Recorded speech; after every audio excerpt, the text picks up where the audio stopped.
बहुत मुश्किल होता है दोस्तों। आप पॉलिटी पढ़ते हो, लक्ष्मीकांत से पढ़ते हो, एनसीईआरटी से पढ़ते हो, बहुत सारी किताबों से पढ़ते हो, लेकिन वो ट्रू सोर्स नहीं है। वो ट्रू सोर्स नहीं है यार। लक्ष्मीकांत एक बुक है, बहुत अच्छी बुक है, बट वो ट्रू सोर्स नहीं है। वो गंगा की गंगोत्री नहीं है। वो सिर्फ एक किताब है। जो रियल सोर्स है, जो गंगोत्री है, वो है कॉन्स्टिट्यूशन, जहां से सब कुछ स्टार्ट होता है।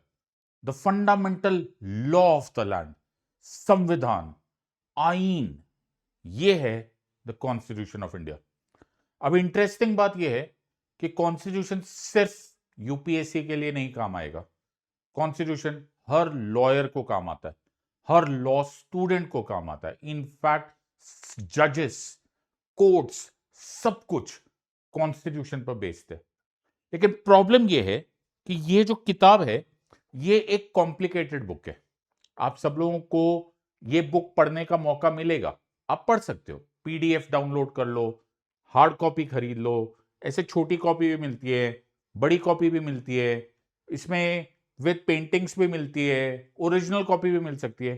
फिर आप जब इसे पढ़ने की कोशिश करोगे तो आपको एक चीज रियलाइज होगी।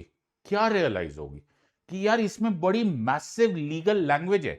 वो सिंपल वर्ड्स में नहीं लिखा हुआ, वो लीगल लैंग्वेज है, वो लॉयर्स की भाषा है। और इसमें तुम्हारी गलती नहीं है।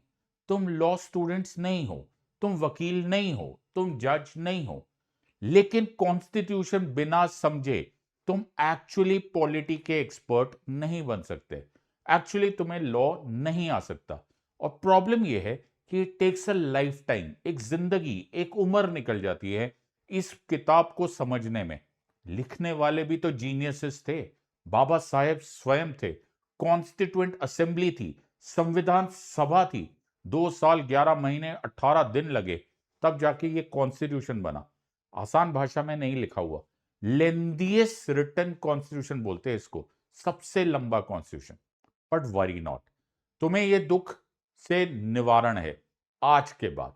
अगर तुम मेरे ये सारे वीडियोस देख लो, मैं तुम्हें कॉन्स्टिट्यूशन इतनी सरल भाषा में समझा दूंगा कि तुम्हें वो समझ में आ जाएगा। और जब तुम्हें वो समझ में आ जाएगा तो तुम्हें आनंद आएगा। You will really enjoy. और इनफैक्ट तुम्हारे मन से शुक्रिया निकलेगा, धन्यवाद निकलेगा to the founding fathers of the constitution कि क्या लिखा है यार। There is a poetry in this constitution, yes there is a logic in this constitution. और एक बार तुमने ये समझ लिया, तुम्हारे लिए पॉलिटी तुम्हारे बाएं हाथ का खेल हो जाएगा। स्टार्टिंग टुडे तुम्हें कॉन्स्टिट्यूशन खुद नहीं पढ़ना है, मैं तुम्हें पढ़ाऊंगा। ये तुम्हारी हेडेक खत्म है। नहीं पढ़ सकते यार, तुम्हारी एज में उतनी कंसंट्रेशन रहती नहीं है। मैंने किताबें लिखी है, यस, लेकिन 20-25 साल की उम्र में नहीं लिखी। तब यार नहीं होता। It is very difficult to have patience. और खासकर आजकल की जनरेशन, जब इंस्टाग्राम की दुनिया है तो पेशेंस मेंटेन करना बड़ा मुश्किल है, मैं समझ सकता हूं। तो तुम इस वीडियोस को 2x पे देखो। फिर 2x पे भी नहीं देख रहा तो 3x पे देख लेना यार, क्या फर्क पड़ता है। फिर बिट्स एंड पीसेस में देखो। आज 10 मिनट देख लो, कल 5 मिनट देख लो, फिर 15 मिनट देख लो, बट कंप्लीटेड। अपने वक्त के साथ, अपने वक्त के सहूलियत के अनुसार इन सारे वीडियोस को देख डालो और देखो क्या मजा आए। अरे मजा आएगा माय डियर फ्रेंड्स। फिर तुम उस इन किताबों के सार को समझ पाओगे। फिर तुम्हें कोर्ट रूम जीनियस समझ में आएंगे, नानी पालखी वाला क्यों है, सुभाष कश्यप समझ में आएंगे, तुम्हें डीडी बसु समझ में आएगा। फिर तुम्हें लगने लगेगा यार ये लक्ष्मीकांत से डरते थे हम लोग, एनसीईआरटी से डरते थे। कोई डरने की जरूरत नहीं। You are on very good ground. Entire constitution पढ़ाऊंगा। आज मैं पार्ट 1 पढ़ाऊंगा। आज मेरा कॉन्सेप्ट है पार्ट 1 पढ़ाने का। पार्ट 1 ऑफ द कॉन्स्टिट्यूशन में धीरे धीरे धीरे धीरे करके तुमको सारे पार्ट्स पढ़ा दूंगा। चिंता की कोई जरूरत ही नहीं है। सिर्फ एक मेरी रिक्वेस्ट पे नई नोटबुक निकाल लो यार, या खाली कागज निकाल लो। जो मैं बोल रहा हूं उतना लिख लेना और थोड़े से ध्यान से कॉफी लेकर बैठ जाओ। मम्मी को बोल दो कोल्ड कॉफी पिला दो, आराम से बैठ के पढ़ो, इंजॉय करो, and we will have fun. So let us not waste single more moment. मजे करते हुए समझेंगे। This is me, doctor Siddharth Arora. I am a practicing advocate in the Supreme Court of India. ये जो कॉन्स्टिट्यूशन है, ये मेरी दाल रोटी है, ब्रेड एंड बटर है, और मैं इसको ब्रेड एंड बटर से बहुत ऊंचा मानता हूं। ये मैं हमारे सर का ताज है। That's it. तू माने या ना माने दिलदारा, असाते तेनू रब मन्या। लेक्स रेक्स है, that is law is the king. Lex rex, ये मेरे कोर्स का भी नाम है। लॉ इज द किंग, इससे ऊंचा कुछ नहीं। रूल ऑफ लॉ की दुनिया है। अगर तुम मुझसे अन अकेडमी में पढ़ना चाहते हो तो सिड लाइव कोड यूज कर लेना और आ जाना। यही वो कोड है जिससे हजारों लाखों यूपीएससी एस्पिरेंट्स ने अपने आप को रीजनेबल अपॉर्चुनिटी दे दी है to crack the toughest exam in the world. और वो जो टफेस्ट एग्जाम है वो है यूपीएससी। और मैं तुम्हें वादा करता हूं कि अगर तुम ये कॉन्स्टिट्यूशन पढ़ लो तो तुम्हारी ये जर्नी काफी हद तक आसान हो जाएगी। Let us make a promise. अगर प्रॉमिस है तो एक बार यार कमेंट सेक्शन में डाल दो प्रॉमिस। अपने आप से वादा है यार कि करके देखते हैं। Let's try and do it यार। पूरा का पूरा कॉन्स्टिट्यूशन, लेंथीएस्ट रिटन कॉन्स्टिट्यूशन, अगर तुम्हें समझ में आ गया, माशाल्लाह क्या चैंपियन हो जाओगे तुम लोग। Make sure that you don't make any mistake. So सबसे पहले समझते हैं कि कॉन्स्टिट्यूशन होता क्या है। सो कॉन्स्टिट्यूशन जो होता है वो संविधान या आईन जो होता है वो fundamental law of the land है। Fundamental law of the land मतलब जहां से सब कुछ शुरू होता है। Let's try and understand this. तो सपोज मैं एक लॉ बना देता हूं कि यार एक एप्पल है, एप्पल हमेशा पेड़ से ना नीचे की तरफ ही गिरेगा। ओके, ऊपर नहीं जाएगा, कभी नहीं जाएगा। तुम जो मर्जी कर लो, वो नीचे गिरेगा। तो उसको हम लोग एक फंडामेंटल लॉ बोलने लग जाते हैं कि यार वो न्यूटन्स लॉ ऑफ ग्रेविटी है, everything will fall down towards gravity. अब बाकी जो कुछ भी तुम पढ़ोगे, जो कुछ भी तुम पढ़ोगे, वो इसी फंडामेंटल लॉ के अनुसार ही पढ़ोगे। तो तुम फिजिक्स का कोई भी रूल बना लो, लेकिन न्यूटन्स लॉ ऑफ ग्रेविटी को फॉलो करते हो जाओगे। Okay, so this is called as fundamental law. वैसे ही हर कॉन्स्टिट्यूशन, हर देश का कॉन्स्टिट्यूशन उस देश का फंडामेंटल लॉ है। उस देश के फंडामेंटल लॉ का मतलब है जो भी कानून बनेगा, जो भी प्रोसेस बनेगा, जो भी एक्शन होगा, सरकार जो भी करेगी उस देश की, उसको उस कॉन्स्टिट्यूशन को मानना पड़ेगा, उस संविधान को ओबे करना पड़ेगा। सो कॉन्स्टिट्यूशन जो होता है वो supreme law of the land है।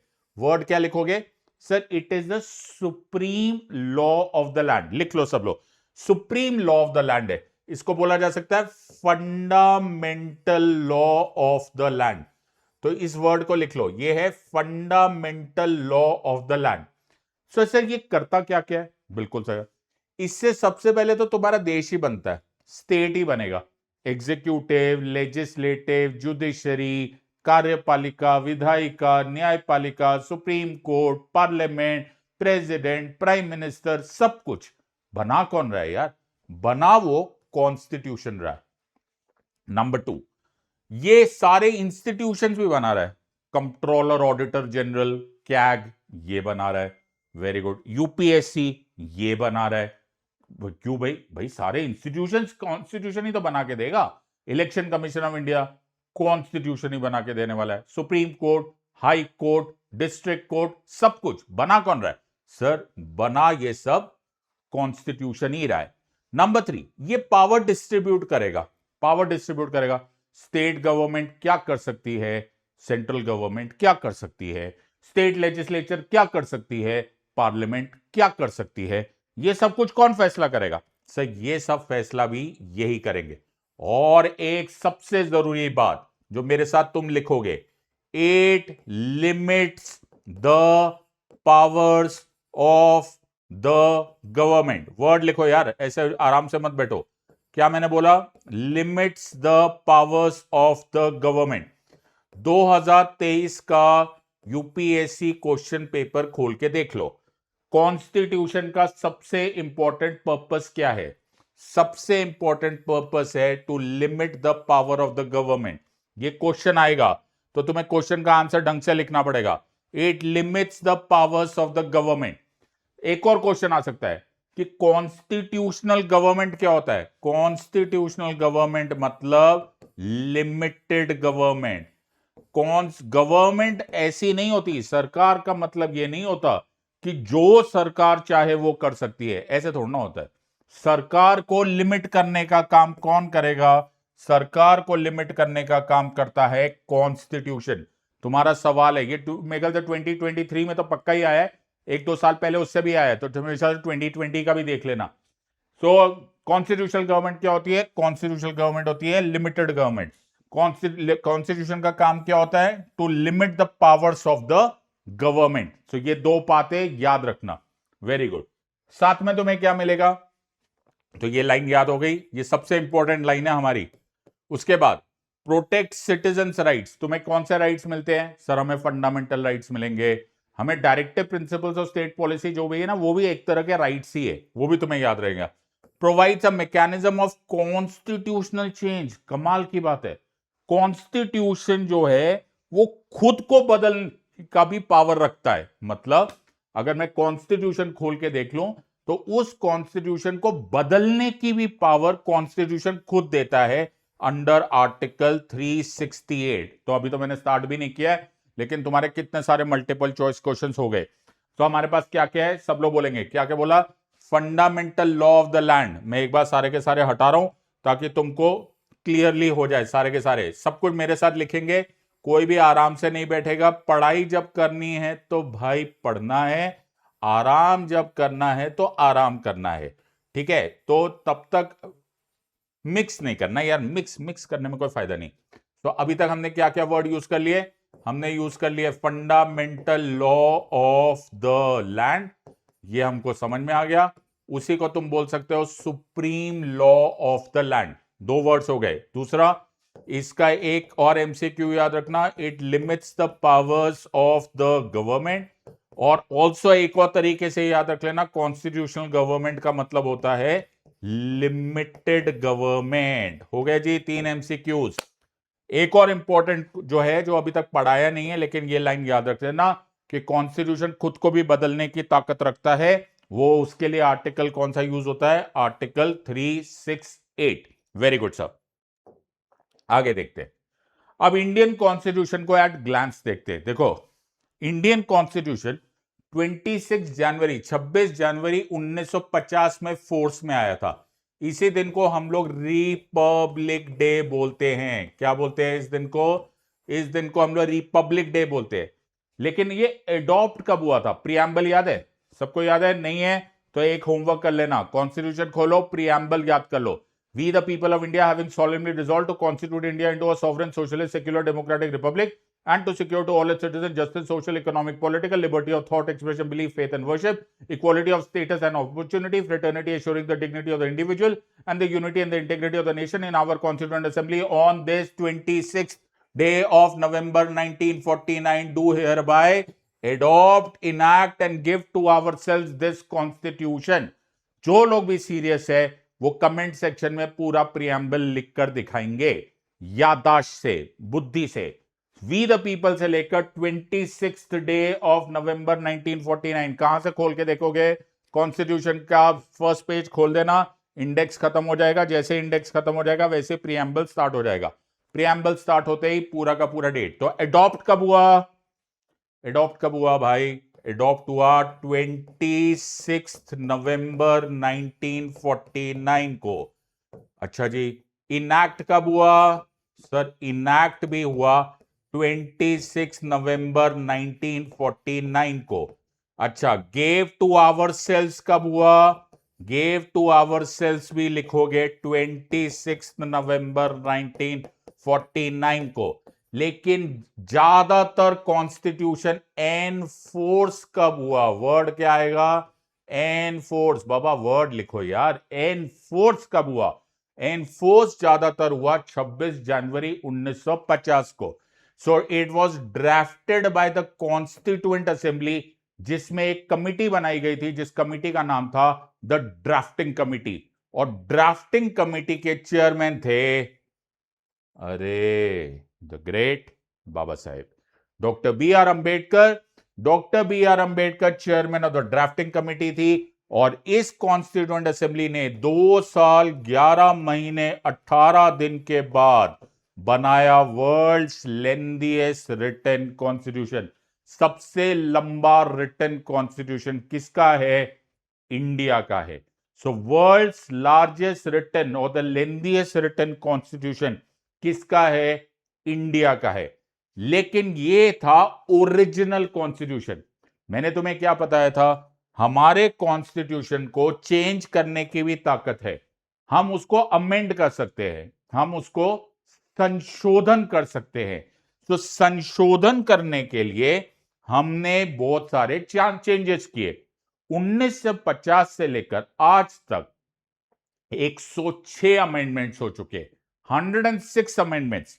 और उस अमेंडमेंट्स की वजह से सब कुछ बदल गया है। पहले जो था वो थे 22 पार्ट्स, 395 आर्टिकल्स और 8 शेड्यूल्स। समझने की कोशिश करो जैसा मैं तुम्हें समझाने की कोशिश कर रहा हूं। तो सबसे पहले समझना कि हमारे कॉन्स्टिट्यूशन को खोलते ही इसमें कई सारे आर्टिकल्स है। क्या है? आर्टिकल्स है।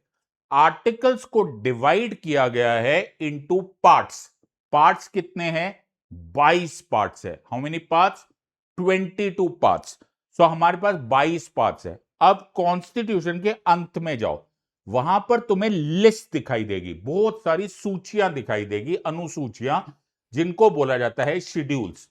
तो ओरिजिनली 1950 में जो कॉन्स्टिट्यूशन बना था उसमें 395 आर्टिकल्स थे, 22 पार्ट्स में डिवाइडेड थे और 8 शेड्यूल्स थे। ऑब्वियसली इसके साथ लिखा हुआ था प्रीएम्बल। प्रीएम्बल तो पहले से ही था।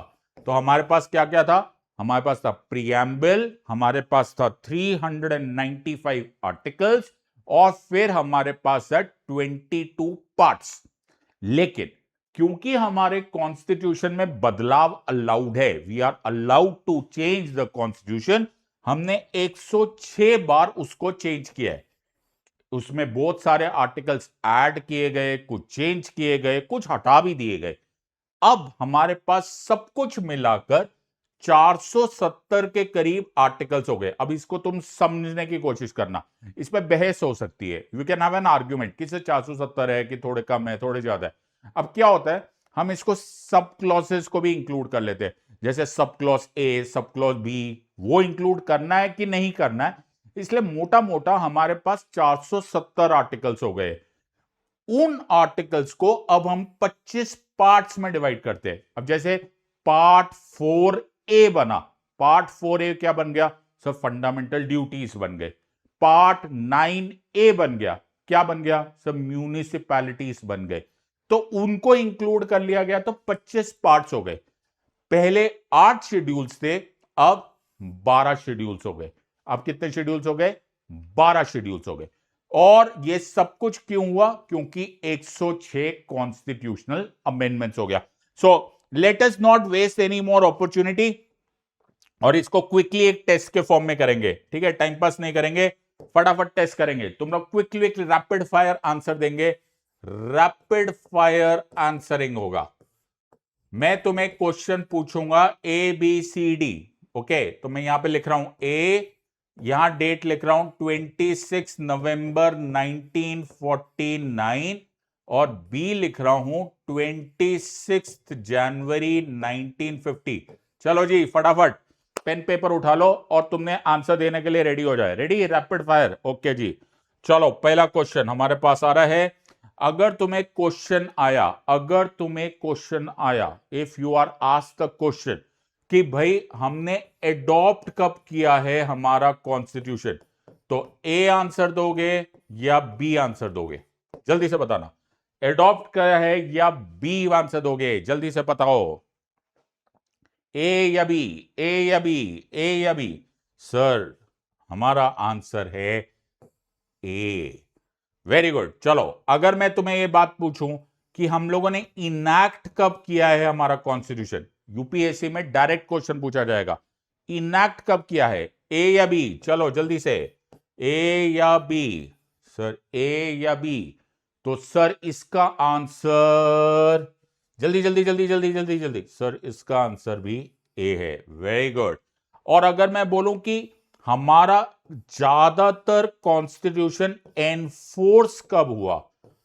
ज्यादातर मेजॉरिटी कॉन्स्टिट्यूशन एनफोर्समेंट कब माना जाता है?